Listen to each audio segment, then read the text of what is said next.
Hello everyone, welcome back to the lecture video. And in the previous lecture videos, we covered the first and second part of the chapter, The Rise of Nationalism in Europe. In this video, we will continue the chapter and the topic is the Age of Revolutions. So, as you all know that in Europe, aristocracies जो थी वो एक तरीके से foothold जमा चुकी थी. 1815 में जब नेपोलियन हार गया द बैटल ऑफ वाटरलू, तो दोबारा से जो कंजर्वेटिज्म था वो रीइंस्टोर हो गया पूरे यूरोप में. सो ये जो पीरियड है 1830 से लेकर 1848 तक, यहाँ बहुत सारे रेवोल्यूशंस हुए. रेवोल्यूशंस यानी क्रांतियाँ for freedom, for constitutional rights and for liberty. अब देखते हैं, उन्हें पढ़ते हैं उनके बारे में. सो जो ये रेवोल्यूशनरीज थे, इन्होंने यूरोप में Italian states, German states, provinces of Ottoman empire, Ireland, Poland, इन सब जगह पे अपने रेवोल्यूशन स्टार्ट कर दिए थे. So here you can see Ottoman empire, Austro Hungarian empire, Russian empire, Persia, and you can see Italy here. It was not Italy at that time, it was Rome, Naples, Cilicia, Sardinia, Piedmont, and all these areas revolutionaries were started to have their foothold and they were starting to overthrow the monarchy. और जो conservative regimes थी, मतलब जो powers थी जो चाहती थी कि मोनार्की स्टैब्लिश हो, वो इनको रोकने में लगी हुई थी. अब ये जो रेवोल्यूशनरीज थे कौन कौन थे? ये एजुकेटेड मिडिल क्लास था और प्रोफेसर्स थे, स्कूल टीचर्स थे, क्लर्क्स थे और कमर्शियल मिडिल क्लास मेंबर्स थे जो जानते थे कि फ्रीडम का कितना महत्व है. सो सबसे पहली जो अपील थी वो फ्रांस में एक तरीके से करी गई 1830 में. So this is the map of France. As you can see it is a part of Europe. As you all know, Bourbon dynasty को रिस्टोर कर दिया गया था 1815 में after the death of Napoleon. उसके बाद 15 ईयर्स के बाद 1830 में जो रेवोल्यूशनरीज थे उन्होंने बर्बन डायनेस्टी को हटा दिया था, किंग सिस्टम हटा दिया था और कॉन्स्टिट्यूशनल मोनार्की जिसे हम कहते हैं, जिसमें एक कॉन्स्टिट्यूशन हो और जो किंग है एज अ सिंबल होगा, लेकिन जो भी चीज़ कंट्री में करी जाएगी वो कॉन्स्टिट्यूशन के हिसाब से करी जाएगी. तो कॉन्स्टिट्यूशनल मोनार्की बना दिया गया था 1830 में. जो ड्यूक मेटर्निच है उन्होंने कहा था, when France नीजेस the rest of Europe catches cold, मतलब फ्रांस में अगर कुछ होता है तो वो पूरे यूरोप पे इफेक्ट करता है. और यही जुलाई 1830 को कहा गया जुलाई रेवोल्यूशन. इसकी वजह से एक और चीज़ हुई कि जो बेल्जियम था, जो कि नेदरलैंड्स के किंगडम का पार्ट था, वो भी उससे अलग हो गया ड्यू टू दीज रेवोल्यूशंस. फिर एक और इवेंट यहाँ पे सबसे बड़ा देखा जाता है, that is treaty of Constantinople जो हुई थी 1832 में. अब ये क्या है? ग्रीस जो है वो बहुत पुराना इंपॉर्टेंस रखता है और वहाँ पे सबसे पहले ओलंपिक्स भी हुए थे, लेकिन 15th सेंचुरी में ये ऑटोमन एम्पायर के अंडर आ गया था. अब ऑटोमन एम्पायर क्या होता है? It is a Muslim empire जो टर्किश, मॉडर्न डे टर्की है, वहाँ पर लाई करता है. ग्रीस जो है ऑटोमन एम्पायर का पार्ट था 15th सेंचुरी से. But due to this revolutions Greece भी सेपरेट हो गया ऑटोमन एम्पायर से और ये स्टार्ट हुई स्ट्रगल 1821 में. अब आप देख सकते हैं, तब उन्होंने, रेवोल्यूशनरीज ने, बहुत सारे नेशनलिस्ट थे, उन्होंने सपोर्ट किया. ग्रीस जो थे, जो ग्रीक्स थे, रहते थे इस रीजन में, और इसका फ़ायदा ये हुआ कि बहुत सारी वॉर्स हुई जिसमें ग्रीस को विक्ट्री मिली और ट्रीटी ऑफ कॉन्स्टेंटिनोपल साइन हुई 1832 में, जिसमें ग्रीस को इंडिपेंडेंट नेशन घोषित कर दिया गया और वो ऑटोमन एम्पायर से अलग हो गया. ये जो मैप है 1683 का है और आप यहाँ देख सकते हैं, this is Asia, this is Europe, this is Africa, और जो ऑरेंज पार्ट है this is the Ottoman empire that I am talking about. Here you can see the Ottoman empire. और जो ग्रीस था, उसने, जो ग्रीन में है, उसने अपने आप को अलग कर लिया था ऑटोमन एम्पायर से. अब ये जो रेवोल्यूशनरीज थे और जो रेवोल्यूशंस थी, ये सिर्फ वॉर्स पे डिपेंड नहीं करती थी, इसके अलग अलग फैक्टर्स भी थे. उनमें से एक फैक्टर है the romantic imagination of nation feeling. अपने नेशन के टुवर्ड्स लव और अपने नेशन को प्यार करना, इट्स कॉल्ड रोमांटिसिज्म.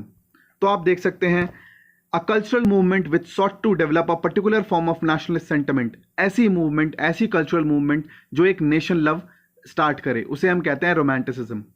जो आर्टिस्ट थे उस समय के, रोमांटिक आर्टिस्ट थे, उन्होंने बहुत सारी पोएम्स लिखी, बहुत सारे प्लेज लिखे जो एक तरीके से नेशनल फीलिंग को डेवलप करते हैं. यहाँ पर एक जर्मन फिलोसोफर हैं, जोहान गॉटफ्राइड हेडर. उन्होंने क्लेम किया था कि जो ट्रू जर्मन कल्चर है वो डिस्कवर किया जाता है उनके कॉमन पीपल के थ्रू, जिसे हम बोलते हैं दास वोक्स. तो यहाँ पे वर्ड आप देख सकते हैं, DASVOLK, दास वोक. तो एक जर्मन का जो ट्रू कल्चर है वो उनके लोगों में लाई करता है. फिर जो फोकलोर्स थे, फोक पोएट्रीज थी, लोकगीत थे, कविताएं थी, that got mesmerised and they became popular and they build a pathway for nationalism. ठीक है, वैसे ही आप देख सकते हैं वर्नाकुलर लैंग्वेजेस। वर्नाकुलर लैंग्वेजेस मतलब होती हैं लोकल लैंग्वेजेस, जिनमें हम बोलते हैं, जिनमें हमारी कहानियाँ छुपी होती हैं। अगर आप किसी भी प्रांत को बिलोंग करते हैं, किसी भी पार्ट ऑफ इंडिया बिलोंग करते हैं, north, south, east, west, you must be having your folklores, your stories that your grandparents must have told you some point in your life. So ऐसे ही था। यहाँ पर एक एग्जाम्पल देखते हैं पोलैंड का। पोलैंड जो एक कंट्री है, यूरोपियन कंट्री है, जिसे जो रशिया था, पर्शिया और ऑस्ट्रिया, इन्होंने बांट लिया था आपस में, और जो पोलैंड था उसका एग्जिस्टेंट नहीं रह गया था एक इंडिपेंडेंट टेरिटरी के रूप में। पोलैंड में जिस एरिया को रशिया ने कंट्रोल कर लिया था, वहां पर हर चीज रशियन में पढ़ाई जाएगी, और जो पोलिश लैंग्वेज है उसको बिल्कुल बॉयकॉट करा गया। लेकिन लोगों ने वहां पर हिम्मत दिखाई और कुछ लोगों ने रशियंस के खिलाफ लड़ाई लड़ी और उनको जेल भी भेज दिया गया, बहुतों को मार दिया गया जान से। But this sense of love towards the local language tells you about the nationalism feeling that they had, and that is the basic essence of romanticism. अभी हमने रोमांटिसिज्म की बात करी, अब यहाँ पे एक और चीज़ अराउज करती है, hunger, hardship and popular revolts. अब हंगर क्या है? भूख, हार्डशिप तकलीफ़ें, और पॉपुलर रिवोल्ट जो उसके खिलाफ किए गए क्रांतियाँ। तो 1830s में ऐसा हुआ कि इकोनॉमिक हार्डशिप आई यूरोप में, लोगों की जॉब्स जाने लगी, खाना पूरी तरीके से अवेलेबल नहीं था लोगों के लिए, जो पॉपुलेशन थी वो ग्रामीण इलाकों से, रूरल एरियाज से माइग्रेट करने लगी सिटीज़ में, और सिटीज़ जो थी ओवर क्राउडेड हो गई।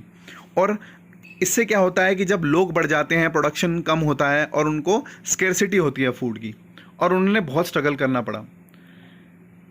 कहीं कहीं यूरोप में जो एरिस्टोक्रेसी थी, जो अमीर लोग थे वो एंजॉय करते थे, और जो गरीब लोग थे उनको बहुत प्रॉब्लम्स होती थी।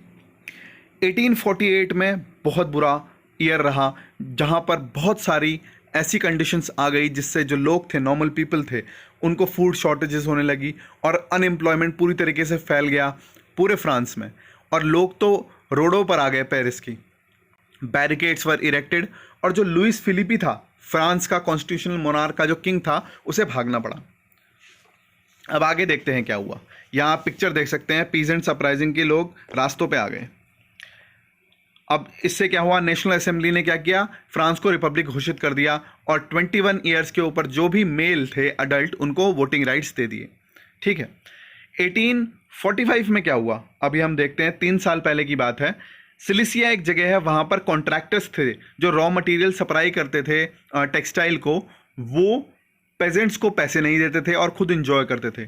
तो पेजेंट्स ने रिवोल्ट करा, और 4 जून 1845 को a large crowd of weavers emerged from their homes and marched in pairs up to the mansions of their contractor demanding higher wages. उन्होंने ज़्यादा पैसों की मांग करी, but their demands were neglected, और जो कॉन्ट्रैक्टर्स थे वो बिल्कुल भी उनके साथ कोऑपरेट करने के लिए तैयार नहीं थे। तो पेजेंट्स को गुस्से में आकर एक तरीके से मेंशन में एक तरीके से घुस गए वो, और सब कुछ फर्नीचर तोड़ डाला, सब लूट लिया। और he return 24 hour later having requisition the army in exchange of that follows 11 weaver were shot. और जब वो वापस आए कॉन्ट्रैक्टर्स जो भाग गए थे वीवर से डरकर, उन्होंने आर्मी को बताया और 11 वीवर्स को अपनी जान देनी पड़ी।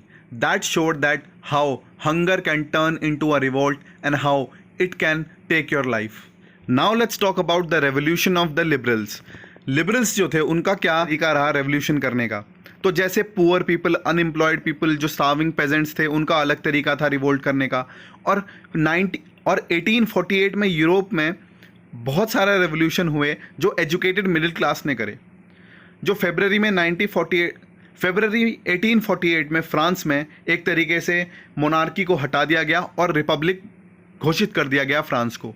और फ्रांस को देखते हुए जो फ्रांस ने वोटिंग राइट्स दे दिए थे 21 एंड अबव मेल को, जो बाकी यूरोप था जैसे Germany, Italy, Poland, Austro Hungarian empire, जो कि अभी तक नेशन स्टेट नहीं बने थे, उन्होंने क्या किया, they also wanted to have a constitution and a national unification. जो मेन और विमेन थे, लिबरल मिडिल क्लास के, जो एजुकेटेड थे, क्लर्क्स थे, टीचर्स थे, प्रोफेसर्स थे, in the other part of the Europe other than France, they also wanted to unify their country.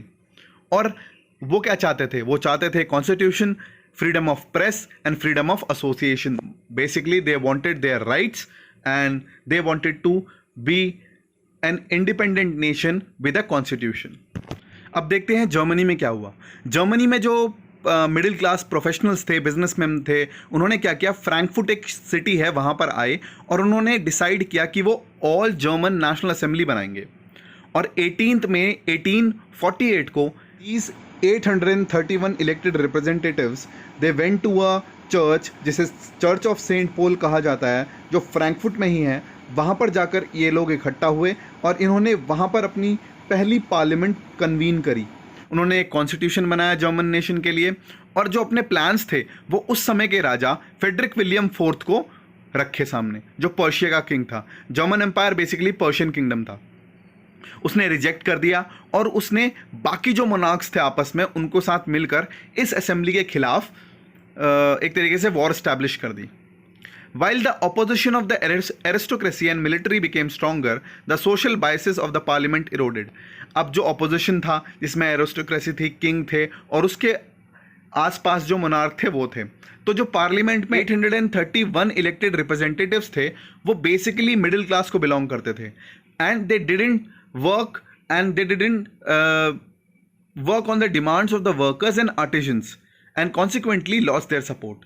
अब जो मिडिल क्लास पीपल थे वो अपने लिए करते थे सब कुछ और जो गरीब था उसको वो नहीं रिप्रेजेंट करते थे, तो गरीब लोगों ने अपना वोट उनसे ले लिया वापस और जो किंग था उसने दोबारा से पावर हासिल करी, जो फ्रेडरिक विलियम फोर्थ थे, और उन्होंने इस असेंबली को डिसबैंड कर दिया। अब ये तो थी नेशनल असेंबली की बात। अब जो विमेन थी, क्या उनको राइट्स मिलते थे? क्या उनको पॉलिटिकल राइट्स दिए जाते थे? सो ये एक कंट्रोवर्शियल थॉट था।